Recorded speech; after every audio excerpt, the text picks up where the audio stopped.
ನಮಸ್ಕಾರ, ರಿಥಮ್ ಕನ್ನಡಕ್ಕೆ ಸ್ವಾಗತ. ದಿನದ ಪ್ರಮುಖ ಸುದ್ದಿಗಳು. 2047ರ ವೇಳೆಗೆ ಭಾರತವು ವಿಶ್ವದ ಅಗ್ರ 10 ಕಡಲ ರಾಷ್ಟ್ರಗಳ ಸಾಲಿಗೆ ಸೇರಲಿದೆ ಎಂದು ಕೇಂದ್ರ ಬಂದರು, ಹಡಗು ಮತ್ತು ಜಲಮಾರ್ಗ ಸಚಿವ ಸರ್ಬಾನಂದ ಸೋನೋವಾಲ್ ಹೇಳಿದ್ದಾರೆ. ದೇಶವು ಬಂದರುಗಳಲ್ಲಿ ತನ್ನ ಸರಕು ನಿರ್ವಹಣೆ ಸಾಮರ್ಥ್ಯವನ್ನು ವೇಗವಾಗಿ ಹೆಚ್ಚಿಸುತ್ತಿದೆ ಮತ್ತು ದೃಢವಾದ ಹಡಗು ನಿರ್ಮಾಣ, ರಿಪೇರಿ ಪರಿಸರ ವ್ಯವಸ್ಥೆಯನ್ನು ರಚಿಸುತ್ತಿದೆ ಎಂದು ಹೇಳಿದರು. ನಿನ್ನೆ ಚೆನ್ನೈನಲ್ಲಿ ನಡೆದ ಕಾಮರಾಜರ್ ಪೋರ್ಟ್ ಟ್ರಸ್ಟ್ನ ರಜತ ಮಹೋತ್ಸವ ಸಮಾರಂಭದಲ್ಲಿ ಸೋನೋವಾಲ್ ಮಾತನಾಡಿದರು.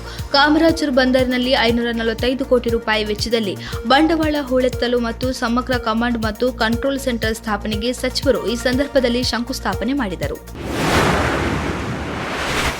ಕಾಂಗ್ರೆಸ್ ನಾಯಕಿ ಸೋನಿಯಾ ಗಾಂಧಿ ಮತ್ತು ಹಂಗೇರಿ ಅಮೆರಿಕನ್ ಉದ್ಯಮಿ ಜಾರ್ಜ್ ಸೊರೋಸ್ ನಡುವಿನ ವ್ಯಾವಹಾರಿಕ ಸಂಬಂಧವು ಗಂಭೀರ ಕಳವಳಕಾರಿಯಾಗಿದೆ ಎಂದು ಸಂಸದೀಯ ವ್ಯವಹಾರಗಳ ಸಚಿವ ಕಿರಣ್ ರಿಜಿಜು ಅವರು ಇಂದು ಹೇಳಿದ್ದಾರೆ. ಕಾಂಗ್ರೆಸ್ ಸೇರಿದಂತೆ ಎಲ್ಲಾ ರಾಜಕೀಯ ಪಕ್ಷಗಳು ಭಾರತ ವಿರೋಧಿ ಶಕ್ತಿಗಳ ವಿರುದ್ಧ ಒಗ್ಗೂಡಬೇಕೆಂದು ಒತ್ತಾಯಿಸಿದ್ದಾರೆ. ಸಂಸತ್ತಿನ ಬಿರುಸಿನ ಅಧಿವೇಶನ ಪ್ರಾರಂಭವಾಗುವ ಸ್ವಲ್ಪ ಸಮಯದ ಮೊದಲು ಮಾಧ್ಯಮಗಳನ್ನು ಉದ್ದೇಶಿಸಿ ಮಾತನಾಡಿದ ಕಿರಣ್, ದೇಶದ ಹಿತಾಸಕ್ತಿಗೆ ವಿರುದ್ಧವಾಗಿ ರಾಜಕೀಯ ನಾಯಕರು ಕೆಲಸ ಮಾಡುವುದನ್ನು ಕಂಡರೆ ಎಲ್ಲಾ ಪಕ್ಷಗಳು ಧ್ವನಿ ಎತ್ತಲೇಬೇಕು ಎಂದಿದ್ದಾರೆ.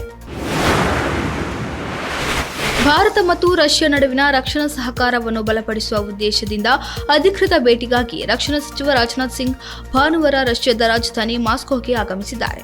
4 ಭೇಟಿಯ ಸಮಯದಲ್ಲಿ ಸಿಂಗ್ ಅವರು ಭಾರತೀಯ ನೌಕಾಪಡೆಗೆ ಸ್ಟೈಲ್ತ್ ಗೈಡೆಡ್ ಕ್ಷಿಪಣಿ ಯುದ್ಧ ನೌಕೆ ಐಎನ್ಎಸ್ ತುಶೀಲ್ ಅನ್ನು ನಿಯೋಜಿಸುವ ಸಮಾರಂಭದಲ್ಲಿ ಭಾಗವಹಿಸಲಿದ್ದಾರೆ.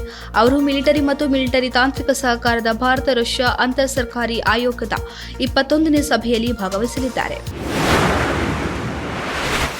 ರಾಜ್ಯದಲ್ಲಿ ಮಾದಕ ದ್ರವ್ಯಗಳ ಹಾವಳಿಯನ್ನು ನಿರ್ಮೂಲನೆ ಮಾಡಲು ಪಣ ತೊಟ್ಟಿರುವ ಕರ್ನಾಟಕ ರಾಜ್ಯ ಪೊಲೀಸ್ ಇಲಾಖೆಯು ಮಾದಕ ದ್ರವ್ಯ ಜಾಲಗಳ ಬಗ್ಗೆ ಸಾರ್ವಜನಿಕರಿಂದ ಮಾಹಿತಿ ಸಂಗ್ರಹಿಸಲು ಡ್ರಗ್ಸ್ ಫ್ರೀ ಕರ್ನಾಟಕ ಎಂಬ ಮೀಸಲಾದ ಆಪ್ ಅನ್ನು ಅಭಿವೃದ್ಧಿಪಡಿಸಿದೆ. ಗೂಗಲ್ ಪ್ಲೇ ಸ್ಟೋರ್ನಲ್ಲಿ ಈಗ ಲಭ್ಯವಿರುವ ಅಪ್ಲಿಕೇಶನ್ ಮಾದಕ ವಸ್ತು ಕೃಷಿ, ಮಾರಾಟ, ಬಳಕೆ, ಸಂಶ್ಲೇಷಿತ ಔಷಧ ತಯಾರಿಕೆ, ಸಂಗ್ರಹಣೆ ಮತ್ತು ಸಾರಿಗೆಗೆ ಸಂಬಂಧಿಸಿದ ಚಟುವಟಿಕೆಗಳನ್ನು ವರದಿ ಮಾಡಲು ನಾಗರಿಕರನ್ನು ಪ್ರೋತ್ಸಾಹಿಸುತ್ತದೆ. ಮಾಹಿತಿ ನೀಡುವವರ ಗೌಪ್ಯತೆಯನ್ನು ಸಂಪೂರ್ಣವಾಗಿ ಕಾಪಾಡಲಾಗುವುದು ಎಂದು ಇಲಾಖೆಯು ಭರವಸೆ ನೀಡಿದೆ. ವರದಿಗಳನ್ನು ಇಂಗ್ಲಿಷ್ ಮತ್ತು ಕನ್ನಡ ಎರಡರಲ್ಲೂ ಸಲ್ಲಿಸಬಹುದಾಗಿದೆ.